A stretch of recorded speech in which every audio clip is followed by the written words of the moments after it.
So today's topic of interest is Kawasaki disease. So Kawasaki disease due to किस लिए होता है, जिसमें मोस्टली जो वेसल्स इन्वॉल्व होता है उसमें मीडियम वेसल्स इन्वॉल्व होते हैं. So type of vessels we need to know first. So small vessel होता है, देन मीडियम वेसल होता है एंड लार्ज वेसल होता है. सो यहाँ पे जो medium vessels due to the medium vessel vasculitis the manifestations will lead to either PAN, that is polyarteritis nodosa, or it will lead to Kawasaki. So today our topic of interest is Kawasaki. So let's move further. तो Kawasaki एक autoimmune disease होता है. ये also known as mucocutaneous lymph node syndrome. ये most commonly seen होता है in case of children. ये adult में नहीं देखा जाता. वैसे 80% सीन होता है in case of children less than 4 years of old. ठीक है. उसके बाद इसको डायग्नोस करने के लिए there are 2 criterias, that is one is essential criteria and another one is additional criteria. So essential criteria में हमें क्या देखने को मिलेगा, दैट इज फीवर होगा फॉर एटलीस्ट 5 days.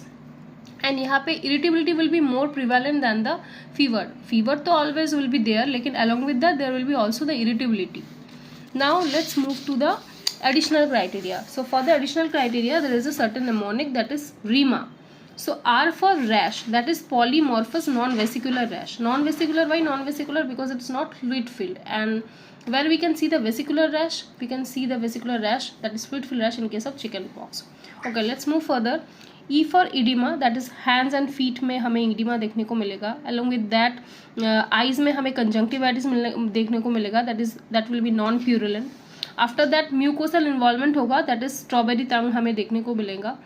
सो यह मतलब कावासाकी डिजीज को छोड़ के स्कारलेट फीवर में भी हमें स्ट्रॉबेरी टंग देखने को मिल सकता है, लेकिन that it will turn to white in colour letter.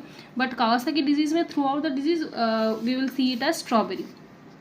After that adenopathy हो. A for adenopathy, that is cervical lymphadenopathy.